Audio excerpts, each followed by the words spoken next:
violent protest over France police killing.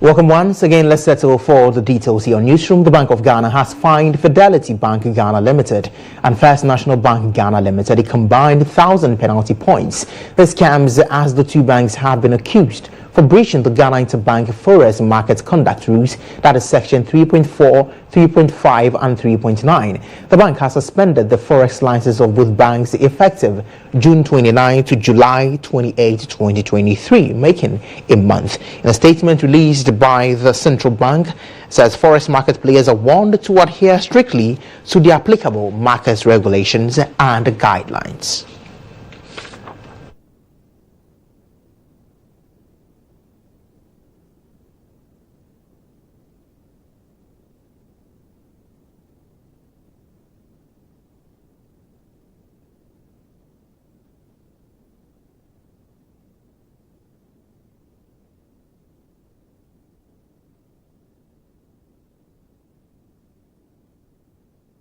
Let's do some politics now, as the Speaker of Parliament, that's the Electoral Commission, is expected to write to the Speaker of Parliament, Alban Sumana Kingsford Barbin, formally to introduce James Gyakye-Quayson as Member of Parliament for the Asin North constituency. Now, James Gyakye-Quayson was elected last Tuesday following a heavily contested polls. The elections came up following Supreme Court's order to expunge James Gyakye-Quayson's name from Parliament after his election in 2020 was declared unconstitutional, null and void. He won by some 17,000 votes, marking some significant 5,000 votes difference as compared to the 3,000 he recorded in the 2020 elections and just ended by elections on Tuesday.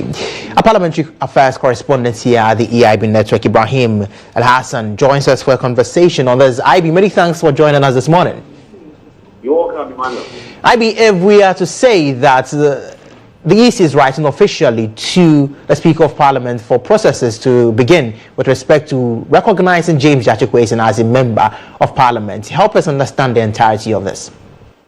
Well, so after every election, be it by-election, parliamentary election, general election, once the results are declared, in this case, with the parliamentary election, the results are declared by the returning officer in the various constituencies. That of Asin North was no different. So if you realize, even though Dr. Subokwe, who is the Director for Electoral Services for the EC, was present there, together with the Regional Director of Elections, and the Regional Director of Elections, none of them declared the results as Asin North by-election. It was rather declared by the returning officer for the constituency. Now, after that declaration, what happens is for the results to be gazetted.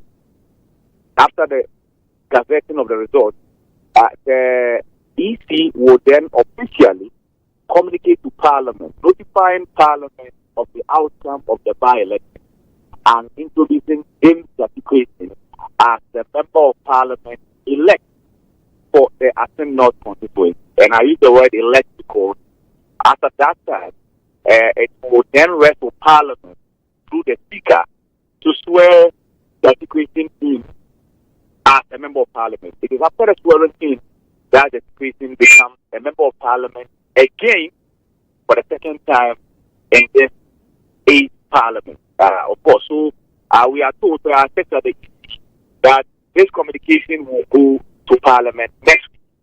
So today, even though Parliament is certain has started as a CEO, James Gyakye-Quayson is not in Parliament. It's not because he has a day in court, but it's because Parliament has not been notified about the election. That will happen next week after which he will be sworn in as a Member of Parliament, like I said, for the second time in this 8th Parliament. Emmanuel. We understand we have the second draft of the family values, promotion of proper family values and human rights bill in Parliament today. Can you bring us up to speed on really the second reading? Yes, popularly known as the anti-gay bill. Of course, we are aware that there's been back and forth. This particular bill became topical in Asin North during the political campaign ahead of the by-election.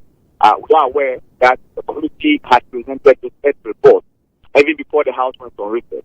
After the House returned from the Easter break, there were a number of bigger issues that had become impediments on the way of this particular report of the Committee on Constitutional, Legal and Parliamentary Affairs.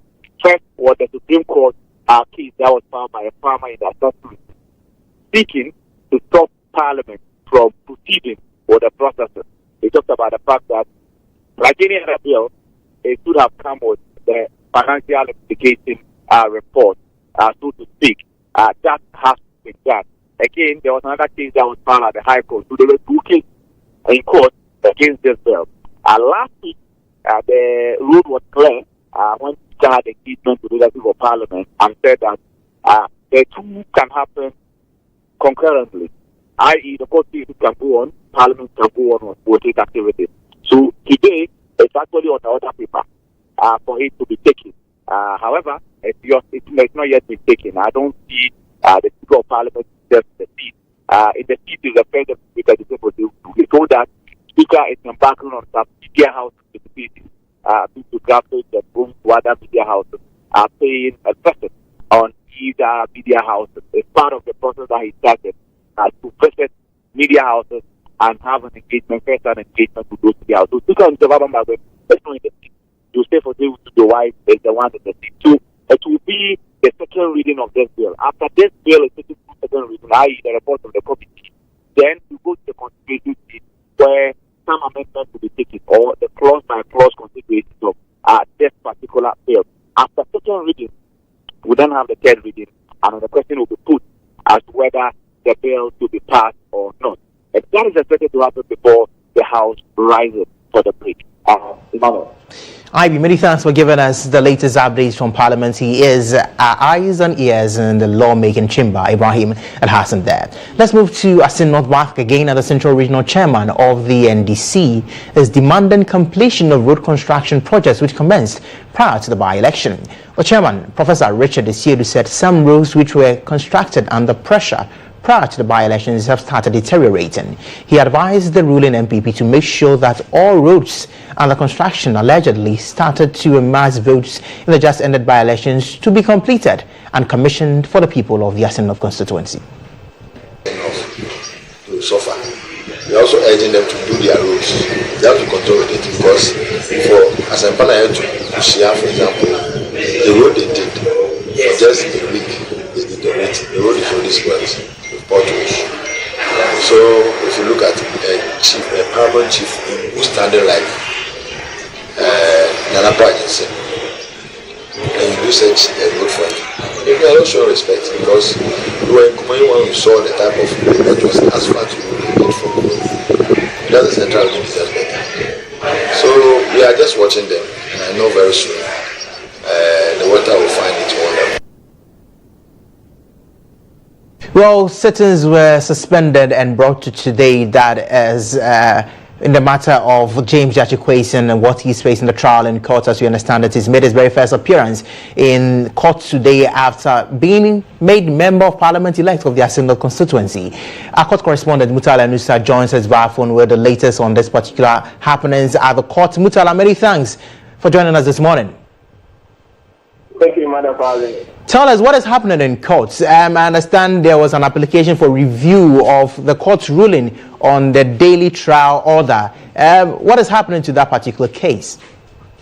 Absolutely, Madam. Honorable James Jachikwason, fresh for being elected as Member of Parliament for Asin North following the controversy surrounding his qualification. I must say that has made his very first appearance here at the High Court. Just 2 days after that particular election flooded in all white. What I can tell you now is that particular motion that his lawyer, led by Chafi Chikasa, filed before Justice Mary Nkwenye to ask the court to stay proceedings because they have intended to file an appeal or to appeal against the court ruling last Friday, which actually dismissed the motion against the violation of the court decision to conduct the case day-to-day basis. In fact, we stated so many things in the academic support to say that if you look at pronouncements by the Attorney General, one of the things that he was actually put before the court was to chronicle incidences or the interviews or positions of the Attorney General, the very person who initiated the criminal action, which then the case that it is prejudicial, it's unjustified, and also insulting to the person of James Jackie has prejudiced the matter. And so, if the court has taken a decision that there's no problem with that, and that the court has the discretion to exercise after one situation like that come up, they think that the court did not exercise that discretion fairly, and so they are asking the Court of Appeal to intervene. But to do that, they need to come to the same court and ask the judge to put that particular trial on hold until the determination of the Court of Appeal issue. Now, before the court today, the court indicated that it has not received its copy of the motion style, and subsequently the matter has been adjourned to next Tuesday, July 4th, the day that the court actually indicated that the daily trial will actually commence. But I must tell you that it is currently the premises of the law court complex. It was most likely like a unfair consequence from a law of our matter here. In fact, this time around, there are more than the initial one that we did earlier on, so when the case started last week. But I can tell you that Honorable James Jackie has appeared in court, flooded in all white. They were supported by the National Communication Officer, the NBC, Sami Jenfi. Someone who could get to Abrakwa has also shown support to him, and of course, the constitution for that thing law. What is happening currently is that they have come out to the commercial court to decided over by justice to clear the war after a motion. And another member of parliament for the NDC, and in fact, the minority leader in parliament, Honorable Atu also facing trial where as we speak now, Mr. Tamaklu is currently in the box giving evidence. Remember that the court last week made some orders to pay some witnesses, and one of them has appeared in court to give evidence. So in respect of James Quigley, he has appeared and currently moved another court to lend support to Honorable Atu. Okay, well, but today, same in court, let's still stay with the NDC. Understand the case that involves the leaked audio tape of former chairperson of the NDC, my name is Samuel Ofisu Ampofo. Has also been heard in court today. Do we have any update on that? In respect of that particular case, Samuel Ofisu Ampofo and Anthony Kweku are facing 3 charges. I must say, if those who remember the issue about the leaked audio tape, which actually came up and suggested that it allegedly indicated that they actually intend to assault the chairman of the Peace Council and then the chairperson of the Electoral Commission. And currently, they have denied charges of conspiracy and assault of person. What is expected to happen today is that someone of this one purpose is expected to open his defense after the state has closed its case after calling 4 witnesses. Earlier, they indicated to the court that they are appealing against the ruling or the establishment of no case that the court actually dismissed and asked them to open their affairs. So in the subsequent bulletin, we're going to have to see that what exactly will happen as we speak. That particular case is yet to be called. Mutala, many thanks for bringing us up to speed on happenings in our courts. He is our correspondent there, Mutala in Yusa. But let's still stay within the politics space, and who leads the New Patriotic Party into the 2024 general elections to break the 8th for which they are touting so much. Well, here's a News Desk report highlighting the 10 flag-bearer aspirants who have successfully filed their nominations to contest the elections slated for November 4 this year. The stage is set for an intense battle within the New Patriotic Party. 10 people who picked up forms to contest the party's flag bearership race have successfully filed their nominations. The race for the party's presidential candidates is heating up.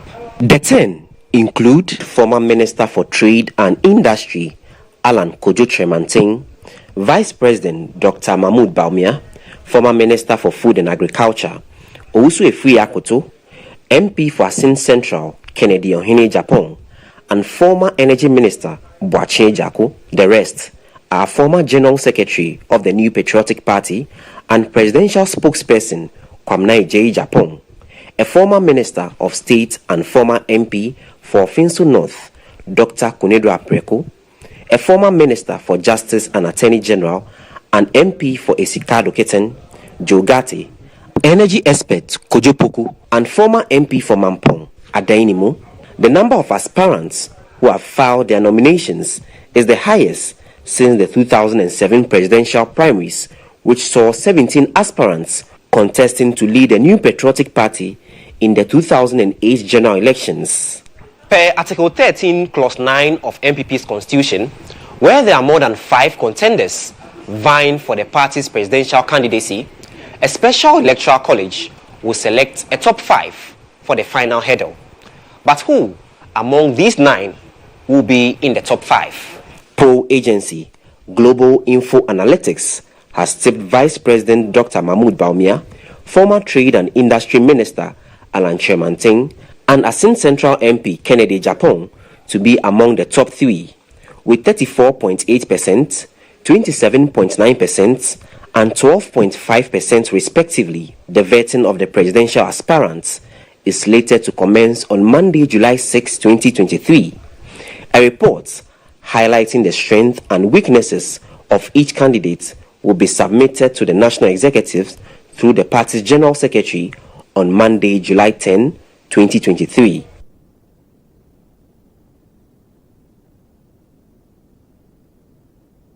Away from politics, President Akufo-Addo on Wednesday joined Muslims of the country to mark this year's Eid al-Adha celebrations with a commitment to continue with government's agenda of developing Muslim communities and restoring the country's economy.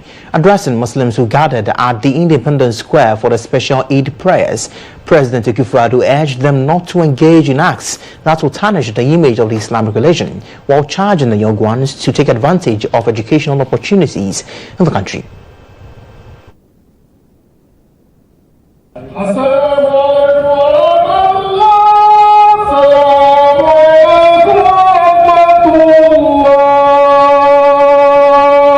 Eid al-Adha, which is the feast of sacrifice, is the second and larger of the 2 main holidays celebrated in Islam. Muslims during this Eid celebration slaughter rams, cows and camels to commemorate the willingness of the Prophet Ibrahim to sacrifice one of his sons as an act of obedience to God's command. Joining Muslims in Ghana to commemorate this year's celebration, President Nana Addo Dankwa Akufo-Addo paid glowing tributes to the Islamic faith and urged Muslims across the country not to engage in acts likely to tarnish the image of Islam. Let me reiterate my commitment, not just to the Muslim population of Ghana, but to all religious communities, both majority and minority. The Constitution of our country gives every citizen the right to manifest the religion of their choice. And as long as I remain president, I commit to afford every religious tradition the opportunity to practice their faith within the bounds of the law. President Nana Addo Dankwa Akufo-Addo also called on the Muslim community to take advantage of the free education policy to educate their children. This country has produced Muslim vice presidents. It should thus be clear to Muslim parents that there is value in educating their children. Our nation affords your children the opportunity to rise to their highest possible calling. I therefore encourage you to take advantage of our progressive policies in the education sector to educate your children, both male and female. In an exclusive interview with GHOne News, spokesperson of the National Chief Imam, Sheikh Arimiya Shaibu, charged Muslims to be circumspect in their celebrations and heed to the essence of the celebration. We call on our youth. We want to exhibit the best about this celebration so that even non-Muslims who want to see our beauty and understand will really have an opportunity to understand it. So they must avoid reckless celebration. They must celebrate in moderation, avoid overindulgence, so that especially I don't want to see where Muslim young people use the motorbikes harassing non-Muslim onlookers whose desire is just to come out and see how beautiful our celebration and to learn why we celebrate. So it is counterproductive and counter to our principle that young Muslims celebrate in a very reckless manner, and we always want to condemn it, always want to discourage it. We'll bring you reactions on the President's assurance of restoring the economy, but let's still stay with the Eid celebrations and the Volta Regional Chief Imam. Alhaji Hamidu Alfa Nas has called on religious bodies in the country to be tolerant of each other's faith. Speaking at Monday morning's prayers in Ho, in the Volta region, Alhaji Alfa Nas said religious tolerance is an important element in fostering peaceful coexistence and rapid development. He also bemoaned the increase in cases of drug abuse among the youth. To remember the faith of our grandfather Abraham, or we say Ibrahim, when he was commanded to sacrifice his only son and he obeyed. This one teaches that obedience, tolerance, peace, unity, then everything can go on. But if you are in a community or in a country, all of us, we have to be one. You have to unite to live in peace. Whether that person is a Muslim, non-Muslim, Christian, traditionalist, we have to be one. Everything that we say, we should know what to say about each other. That is what today is teaching us. Education. If the person doesn't go to school, he should learn something. When they learn something, they will not go and sit at a ghetto to be doing that. So we are calling on Muslims, both men and women, and non-Muslims, both men and women, our youth, they should refrain from that one because they use drugs. Even some they can fetch water and put something in it that they want to feel big or they want to be happy. So that one is bringing the country back. So we are calling on them to refrain from drug abuse. Religious organizations share common interests for the well-being of Ghanaians. We must therefore support the government with prayers and rally behind it to ensure that Ghanaians everywhere achieve better living standards in fulfillment of the development agenda.